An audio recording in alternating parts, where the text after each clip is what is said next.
देखागला जे किसी असंगति अच्छी बा आउ किसी व्यवस्था रे जेहेतु व्यापक परिवर्तन होती शिक्षा बाबद में किसी आमेंडमेंट कराला आम सरकार जो थिला एटा हूँ 2020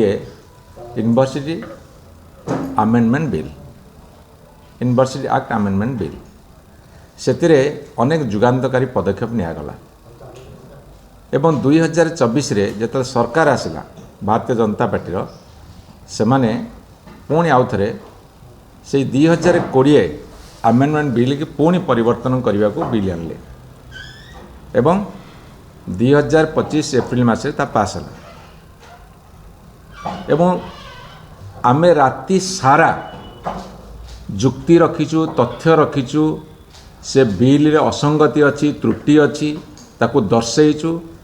राति सारा अनिद्रा होकर आलोचना कली सकाल 7टा हो गला किंतु सरकार जेहेतु मेजोरिटी थिला